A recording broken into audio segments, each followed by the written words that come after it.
امریکہ اور ایران کے درمیان سفارتکاری کے ساتھ دھمکیوں کا تبادلہ بھی جاری ہے۔ خطے میں کشیدگی برقرار ہے۔ آبنائے ہرمز ایک بار پھر عالمی توجہ کا مرکز بن چکی ہے۔ بالکل، امریکی صدر ڈونلڈ ٹرمپ یہ کہہ رہے ہیں کہ ایران کے ساتھ مذاکرات ہمارے جاری ہیں اور کسی بھی تباہ کن کارروائی سے پہلے ہم چاہتے ہیں کہ تہران کے ساتھ ایک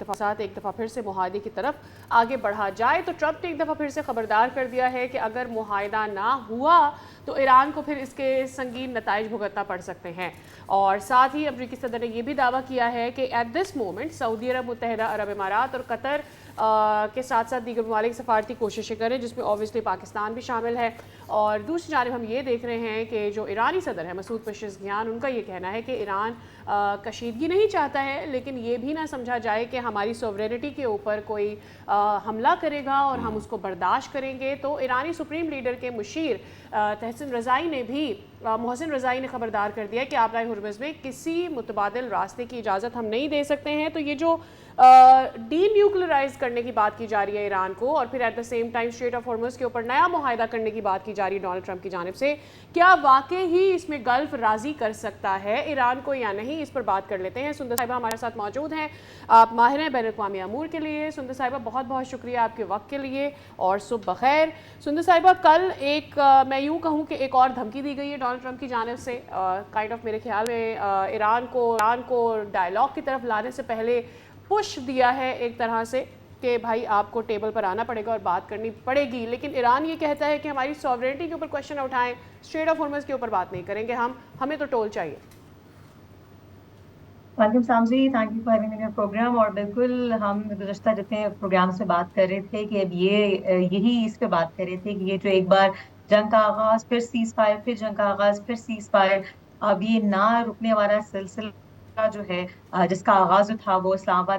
آباد جو سیز فائر کی ایک ایم اے یو ہوا تھا، اس کی وائلیشن کے بعد سے اس کا آغاز ہوا تھا۔ اور ایک بار پھر سے ہم نے دیکھا کہ روزانہ کی بنیاد پر جو ڈونلڈ ٹرمپ کی جانب سے ایران پر حملے کیے جا رہے تھے وہ اچانک سے رک گئے تھے، اور رکنے کی وجہ ڈونلڈ ٹرمپ نے یہ بتائی جناب کہ بہت ہی مذاکرہ خیز تھی کہ ہم تو دوسری جنگ عظیم کی طرح کا ایک حملہ کرنے جا رہے تھے، اور اس طرح کی دھمکی پہلے بھی دی جا چکی ہے، اتنے بڑی دھمکی جو تھی۔ اور اس کے بعد لیکن ایران نے فون کیا جناب کہ کائنڈلی آپ ایسا پلیز نہ کریں، تو ہم رک گئے۔ تو ڈو یو تھنک ایران ایسا کرے گا؟ ایران نے جتنی ہارڈ لائن اختیار کے رکھی ہے اس ٹائم، وہ دنیا حیران ہے۔ بلکہ ایران کو یہ سمجھانے کی، بتانے کی ضرورت پیش آ رہی ہے کہ کائنڈلی تھوڑا سا آپ ان کو بھی فیس سیونگ کا موقع دے دیں، جتنا ہارڈ لائن ایران نے اختیار کی ہے، تاکہ ڈونلڈ ٹرمپ کو جب تک اس طرح سے فیس سیونگ نہیں ملے گی کہ یہ وہ سب کو معلوم ہے کہ جنگ کون جیت رہا ہے سفارتی میدان میں، کیا اینی وے وہ ایران ہی کے کورٹ میں بال ہے اور سب کو یہ معلوم ہے، لیکن ڈونلڈ ٹرمپ کو بھی جو فیس سیونگ چاہیے وہ ایران نہیں دے رہا ہے۔ تو ایران اگر ذرا سی فلیکسیبلٹی کا مظاہرہ کرے، اور جب ایران نے خلیجی ممالک کو دھمکی دی تو ڈونلڈ ٹرمپ کو جو فون آیا تھا وہ بیسیکلی سعودی عرب کی جانب سے یا خلیجی ممالک کی جانب سے آیا تھا، اور انہوں نے کہا جناب آپ کو ہمیں اڈے دینے کا تو کوئی فائدہ تو نہیں ہوا، کہ مطلب آپ کے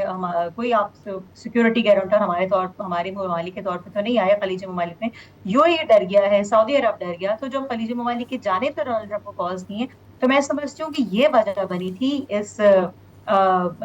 دوبارہ سے جو ہے وہ سلسلہ تھمنے کی، یہ ریزن بنی تھی کہ خلیجی ممالک کی جانب سے، کیونکہ ایران نے بتا دیا تھا خلیجی ممالک کو کہ اگر ہم نے حملے کیے تو وہ پورا انہوں نے کہتے ہیں نا کہ ان کو روڈ میپ بنا کے دے دیا کہ یہاں آپ کے حملے کیے جائیں گے اگر ہم نے حملے کیے۔ تو ظاہر ہے ان کے پارٹ پہ بھی ان کے خدشات بھی وجہ تھے خلیج ممالک کے، تو انہوں نے کہا جناب کہ ڈونلڈ ٹرمپ کو کہ آپ خدا را ایسا نہ کرے۔ ایران کی جانب سے ایسا کوئی بیان نہیں دیا گیا۔ ایران تو بلکہ اسٹریٹ آف ہرمز کے بعد اب باب المندب پہ بھی جو ہے وہ کنٹرول حاصل کرنے کی بات کر رہا ہے، کہ عمان پریشر میں آ گیا تھا ڈونلڈ ٹرمپ کے، امریکہ کے مزید بھی آ سکتا ہے، لیکن ایران کے پارٹ پر تو کوئی ایسی فلیکسیبلٹی، کوئی پریشر میں آنا، کچھ بھی ہم جو ایکسپیکٹ کر رہے ہیں وہ بھی ایران نہیں آ رہا۔ تو باب المندب پہ بھی اگر ایران بات کر رہا ہے تو ایران تو نہیں پیچھے ہٹ رہا ہے، جبکہ ابھی بیسز ختم ہو رہے ہیں، میزائل ختم ہو رہے ہیں، یا مطلب کسی بھی حوالے سے تو ڈونلڈ ٹرمپ ہی کے پارٹ پر ڈاکٹر صاحب اب اس میں 5 مہینوں میں ہم نے جو ڈونلڈ ٹرمپ صاحب کلیم کر رہے ہیں، ایران وہ منع کر رہا ہے کہ نہیں ایسا کچھ نہیں ہو رہا، لیکن جو ہو رہا ہے اس پہ بات کر لیتے ہیں۔ ایران کے وزیر خارجہ عباس عراقچی نے جو ہے وہ نہ صرف سعودی وزیر خارجہ فیصل بن فرحان سے گفتگو کی ہے، بلکہ army chief field marshal Asim Munir سے بھی الگ الگ انہوں نے ٹیلی فونک گفتگو کی ہے۔ What do you make of it کہ وہ جو ٹرمپ صاحب کہہ رہے تھے کہ جی یہ بات ہوئی ہے اور گلف کنٹریز نے کہا ہے کہ ویسی کوئی چیز نہیں ہے، لیکن ایران اپنے تئیں یہ ساری معاملات کر رہا ہے اور اس میں اگین ہم دیکھ رہے ہیں کہ Pakistan is on the front line. Pakistan is still the only mediator between US and Iran، جیسے کہ باز اراغچی صاحب نے، اور ایران باہر آ کہہ رہا ہے کہ اگر واحد ثالث اس کا کوئی ہے تو وہ پاکستان ہی ہے، قطر کی بھی ہاتھ کھڑا کرنے کے بعد، اور خلیجی ممالک کو تو اس وقت اپنی پڑی ہے، تو اس وقت پاکستان ہی جو ہے وہ میڈیٹر ہے۔ اب اس کی سنوائی کس حد تک ہو یا کس حد تک نہ ہو یہ ایک الگ موضوع ہے، لیکن ثالث کا کردار اس وقت پاکستان ہی ادا کر رہا ہے۔ کم سے کم ابھی صاحب ڈار صاحب نے انوائٹ کیا ہے کہ ایرانی لیڈرشپ کو اگر دوبارہ پاکستان وہ آتے ہیں، دوبارہ سے کوئی بات ہوتی ہے تو وہ بات بھی کافی وزن رکھے گی کہ کیا بات ہوتی ہے دوبارہ سے۔ لیکن ایران اور پاکستان کے ساتھ مستقل روابط جو تھے ثالث کے کردار کے سلسلے میں وہ جاری اور ساری ہیں۔ ہاں، ڈونلڈ ٹرمپ کسی کی سنے یا کسی کی نہ سنے، کیونکہ انٹرنل پریشرز بھی ان کی طرف سے بہت زیادہ ہیں، اسرائیلی لابی کا پریشر جو کا تو ہے، ان کے مڈ ٹرم الیکشنز کا پریشر بھی جو کا تو ہے۔ اب جو کہ ان کے جو جنرل کین ہے، انہوں نے تو بتا دیا جناب کہ آپ جو ہے بالکل جہاں جہاں کہیں گے ہم وہ حملے کر سکتے ہیں، لیکن کیا کیا خمیازہ بھی بھگتنا پڑ سکتا ہے یہ بھی ان کے جنرل نے ان کو بتا دیا ہے ڈونلڈ ٹرمپ کو، کہ اس کے بہت سارے جو علاقے پر جو ہے وہ کیا کیا اثرات مرتب ہو سکیں گے۔ آپ دیکھیں جو ان کی میٹنگ ہوئی اس میں یہ بھی بات کی گئی تھی کہ اگر ہم ایران پر حملہ کرتے ہیں تو جو اتنی زیادہ بے گناہ شہریوں کی اموات ہوگی، تو یہ بھی جو ہے بین الاقوامی سطح پر جو ہے وہ کس حد تک ڈونلڈ ٹرمپ کے اگینسٹ بات جا سکتی ہے، یہ بات بھی زیر بحث آئی تھی۔ تو اور اس کے علاوہ خلیجی ممالک کے جو واٹر ریزروائرز پر، جو واٹر پلانٹس پر جو حملے ایران کی جانب سے کیے جائیں گے، خلیجی ممالک کا کتنا نقصان ہوگا، ڈونلڈ ٹرمپ کا انٹرنیشنل لیول پر کہاں کھڑے ہوں گے۔ تو جنرل نے تو بتا دیا جناب کہ حملے تو بالکل ہم کر سکتے ہیں، لیکن اس کا خمیازہ بھرنے کے لیے بالکل تیار نہیں تھے، اور یہی وہ ریزن تھی کہ پچھلے جو ان کے ایکس آرمی چیف تھے وہ جو ہے وہ اپنی سیٹ پر نہیں رہے تھے، کیونکہ آنے والے جو ظاہرہ جو سیٹ پہ بیٹھے ہوتا ہے جنرل، اس کو بہتر آرمی چیف اس کو معلوم ہوتا ہے کہ جنگ کس حد تک کی جا سکتی ہے اور کس حد تک نہیں۔ ان کے آپ دیکھیں گے جو ایران ہے اس پہ کندھے سے داغے جانے والے میزائل، مطلب دس از سو انسین کہ وہ کندھے سے جو داغے جانے والے میزائل ہیں وہ بھی کتنے خطرناک ہے۔ اور رویٹرز کی حالیہ رپورٹ کے مطابق کہ اگر بیلسٹک میزائل مزید چائنا سے ایران لے گا تو وہ بھی کس حد تک اس کی میزائل کیپیسٹی میں اضافہ کرے گا ایران کی۔ تو ایران کے پاس جوہری پروگرام کی بات تو بارہا بلا وجہ کر رہے ہیں ڈونلڈ ٹرمپ، وہ تو آؤٹ آف کوشچن ہے جو کہ وہ بس فیس سیونگ کے لیے کر رہے ہیں۔ میزائل پروگرام سسٹم جتنا اسٹرانگ ہے، اب جوہری پروگرام سے زیادہ میزائل پروگرام سے خدشہ تھا ہے اور رہے گا۔ رائٹ ڈاکٹر صاحبہ، as we speak of dialogue, as we speak of deal, Donald Trump صاحب کے بڑے سپورٹر ہیں یو ایس جنرل ہیں ایکس، جن کا نام ہے Jackie, and I am sure کل کا بیان آپ نے ان کا دیکھا ہوگا، پھر ہی سیز کہ قطر نے اور پاکستان نے، یعنی میڈیٹرز کا ورڈ انہوں نے یوز کیا کہ انہوں نے یو ایس کو غلط طریقے سے انفلوئنس کیا ہے اس پورے معاملات میں، اور پھر ایران کے لیے بھی انہوں نے کہا کہ ایران کی طرف ان کا انکلینیشن ہے۔ ڈو یو تھنک کہ اس طرح کا بیان کسی ایسے شخص کی جانب سے جس کی بڑی اچھی پروفائل ہو، جو کہ اسٹڈی آف وار کی انسٹیٹیوٹ کا چیئرمین ہو، کسی بھی طریقے سے ڈونلڈ ٹرمپ کے بہت قریب ہو، یہ آنے والی جو ٹرمز ہیں ڈیل کی اس پر کسی طرح سے امپیکٹ ڈال سکتا ہے؟ دیکھیے ڈونلڈ ٹرمپ کی وائٹ ہاؤس کی کرنٹ قیادت کے علاوہ جو جتنے بھی سینیٹرز ہیں اور جتنے بھی تھنک ٹینکس ہیں امریکہ کے،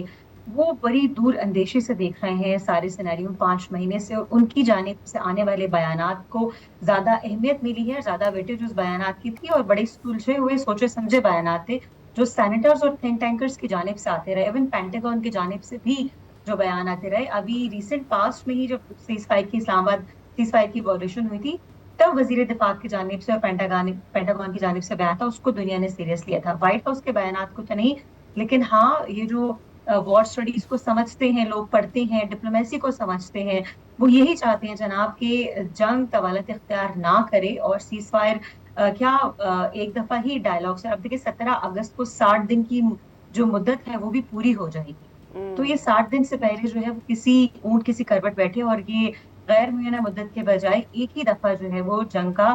مکمل رفع دفع خاتمہ ہو جائے۔ بے شک اس کا کریڈٹ ایران کے سر جائے یا امریکہ کے سر جائے، ان کو اس بات سے غرض نہیں ہے کہ ڈونلڈ ٹرمپ کے سر اس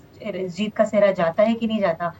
ان کو اس بات سے، اپنی امریکن امیج سے، اپنی جو امریکن سپریمیسی سے اور اپنے اپنے بیسس کو ختم نہ ہونے سے ان کا مطلب صحیح ہے. It's a wise approach. کسی بھی نیشنلسٹ کے لیے یہی اپروچ زیادہ اہمیت کی حامل ہے کہ کسی بھی ملک کی مطلب جو ہے ایک انسان کے ہاتھ میں جو کسی ملک کے اختیارات دینا یا اس کے فیصلے کرنا کسی ایک پارٹی یا کسی ایک انسان کے اوپر نہیں منحصر ہوتا. ڈونلڈ ٹرمپ کے بعد بھی امریکہ جہاں تھا وہیں رہنا چاہیے. یہ بات جو ہے وہ باقی لوگ سمجھ سکے ہیں, ان کے باقی تھنک ٹینکس, تبھی ان کی جانب سے جو بیانات آ رہے ہیں ان کو دنیا زیادہ سیریسلی لے رہی ہے کہ مڈ ٹرم الیکشن یا اوور الیکشن کے بعد بھی ٹرمپ کے بعد بھی جو ہماری بیسز ہیں خلیجی ممالک میں ہمارے جو امریکی فوجی ہیں ان کو نقصان نہ پہنچے. اچھا ڈاکٹر صاحبہ, بڑے عرصے بعد ڈونلڈ ٹرمپ صاحب نے ایران کی جوہری صلاحیت پہ بیان دیا ہے, ورنہ پچھلے غالباً مہینہ ڈیڑھ مہینہ تو صرف آبنہ ہرمز پہ ہی معاملہ چلتا رہا تھا. What do you make of it? اچانک سے انہیں جوہری صلاحیت کے خاتمے اور ہم نہیں ان کو اٹین کرنے دیں گے, کیسے یاد آ گیا؟ کوئی وزن نہیں ہے اس بات میں. میں نے کہا نا کہ میزائل پروگرام سے ان کو ڈر ہے, اس کی بات کر رہے ہیں بھلا وہ کہ میزائل کتنے اسٹرانگ ہیں ایران کے, جو کہ ان کو معلوم ہے کہ ان کے میزائل بہت اسٹرانگ ہو گئے ہیں ایران کے. وہ جوہری پروگرام کی بات 2015 سے کر رہے ہیں, اور یہ بڑی بے معنی سی مذاق اس قسم کی بات ہے جو بات برائے بات وہ کر رہے ہیں. جوہری پروگرام کی بات تو ہے ہی نہیں, یہ تو بالکل ہی آؤٹ آف پیپر ایک بات ہے, کیونکہ جوہری پروگرام کا تو وہ پہلے ہی کہہ چکے ہیں, بارہا کہہ چکے ہیں کہ وہ ارادہ نہیں رکھتے, نہیں بنا رہے ہیں. میزائل پروگرام کی بات تو نہیں کی تھی, تو ان کا سارا ایران کا جو زور ہے وہ میزائل پروگرام پر ہی ہے. جوہری پروگرام کی بات تو آؤٹ آف پیپر ہے. وہ ڈونلڈ ٹرمپ کے بارہا کہنے سے بھی کوئی اس بات کو اب سیریس نہیں لے رہا ہے کہ ان کے جوہری پروگرام پر بنانا چاہیے نہ بنانا چاہیے. وہ بنا بھی نہیں رہے ہیں, ٹھیک ہے. ان کی اس وقت پرائیورٹی اس وقت اسٹریٹ آف ہرمز کے بعد باب المندب پہ کنٹرول ہے, فیس لینا, امریکن سیکشن سے نجات حاصل کرنا, انفلیشن کو کم کرنا. میزائل تو ان پہ اسٹرانگ ہو ہی گئے ہیں, بیک بائی چائنا ہو یا بیک بائی رشیا ہو. Iran is strong in any way. اس کو جوہری پروگرام بنانے کی میں سمجھتا ہوں کہ فی الحال ضرورت ہے بھی نہیں, اور اس میں بات کر بھی نہیں رہا. Iran is least bothered about this جوہری پروگرام, جس کے بار بار ٹرمپ بھی ذکر کرتے ہیں. ایران کو معلوم ہے کہ اس کے میزائل پروگرام کتنے اسٹرانگ ہے اور کہاں تک جو ہے وہ ایران جو ہے وہ حملہ کر سکتا ہے. اسرائیل کو ڈائریکٹ دھمکی دینے پر آ گیا ہے ایران. امریکہ کو تو امریکہ اسرائیل کو ڈائریکٹ دھمکی دینے پر آ گیا, خلیج ممالک کی بات کر رہا ہے. تو میں سمجھتی ہوں کہ یہ صورتحال تب جو ہے وہ تھوڑی سی اس پہ فلیکسیبلٹی آئے گی جب ایران فلیکسیبلٹی شو کرے گا, اور ایران تھوڑی سی وائڈر ہورائزن میں, سوری ٹو انٹرپٹ یو, اگر وائڈر ہورائزن میں ہم دیکھتے ہیں, کیا آپ کو واقعی ہی یہ اس خطے کا یہاں پر مسلم ممالک کا اوور آل ون نظر آج سے اگر ایران کے ساتھ کسی ڈیل کی طرف چلے بھی جاتے ہیں؟ میرا مقصد یہ ہے کہ ہم یہ جانتے ہیں کہ حماس کو ڈی نیوکلرائز کرنے کی بات کر لی گئی ہے. ویسٹ بینک پہ ہم دیکھ رہے ہیں کہ صورتحال ابھی بھی فلسطین کے لیے سوٹیبل نہیں ہے. اسرائیل یہ چاہتا تھا کہ کسی طرح سے کوئی ڈی نیوکلرائز کرنے کا معاہدہ ایران کے ساتھ ہو جائے. آپ کو لگتا ہے کہ اگر ڈی نیوکلرائز کرنے کی بات آ جاتی ہے تو خطے کے لیے یہ کتنا اچھا ہوگا اگر ہم وائڈر ہورائزن میں اس کو دیکھتے ہیں ساری صورتحال کو؟ First of all I don't think so کہ ایران جو ہے وہ ایسی کوئی بات مانے گا, وہ بھی اسرائیل کی جانب سے اگر کوئی ایسی بات آتی ہے, کیونکہ اسرائیل ڈائریکٹلی تو نہ مطلب ان سینس کہ ڈائریکٹ وہ حملہ کر رہا ہے اور نہ وہ ایم یو کا کسی بھی پیس ڈیل کا حصہ ہے. تو Iran is not going to listen Israel at all. امریکہ کی نہیں سن رہا ایران, تو اسرائیل کی کہاں سے سنے گا؟ سو اسرائیل کے اپنے اندر آپ دیکھیں گے جتنے بھی ان کے انٹرنل ایشوز تھے بھی اس وقت اس پہ فوکس ان کا زیادہ ہے. وہاں سے وہ دوسری طرف سے امریکہ کو بھی پش کر رہے ہیں جناب کہ آپ تھوڑی سی اور کریں. یہ جو ابھی بھی تھوڑی سی اور جنگ ہوئی ہے, یہ اس کے پیچھے بھی اسرائیلی اسٹرانگ ڈسپورا ہی شامل تھا کہ جو چاہتے تھے مزید جنگ کی جائے, کیونکہ ڈونلڈ ٹرمپ کو معلوم ہے کہ مڈ ٹرم الیکشن جیتنے کے لیے اسرائیلی لابی کی سپورٹ کتنی ضروری ہے ان کے لیے. تو بہت بری طرح پھنس گئے تھے ڈونلڈ ٹرمپ جناب کی کس طرح سے وہ اس کی سپورٹ بھی حاصل کرے, مزید جنگ بھی کرے, مزید جنگ کر کے بھی پھنس گئے تھے. تو ایران تو بالکل بھی ایسی کوئی بات ماننے یا سننے نہیں والا ہے, اور ایسی کوئی بات آئی ڈونٹ تھنک سو کہ ہوتی ہوئی نظر آتی ہے. اس وقت جوہری پروگرام جیسے میں نے کہا از آؤٹ آف پیپر. ابھی میزائل والا جو ہے وہی مطلب ان کے پارٹ پر ہے. اور دوبارہ سے جب ایم یو کی بات کی جائے دوبارہ سے, تو میں سمجھتی ہوں کہ ایران کو اپنے ایم یو کے پوائنٹس پر مزید نظر ثانی کرنے کی ضرورت ہے کہ اس میں مزید فلیکسیبلٹی 17 اگست سے پہلے اگر وہ بالکل ٹھیک ہے. ڈاکٹر سندر اسمرتی صاحبہ آپ ہمارے ساتھ موجود تھیں اور اس حوالے سے مفصل کیے. Thank you so much for your time. دیکھتے ہیں کہ اب مزید جو ہے ٹرمپ صاحب دھمکیاں ہی دیتے ہیں یا پھر جس طرح کی بات ہو رہی ہے کہ معاہدہ ہوتا ہے نہیں ہوتا. سبسکرائب کریں اور بیل دبائیں تاکہ کوئی خبر رہ نہ جائے.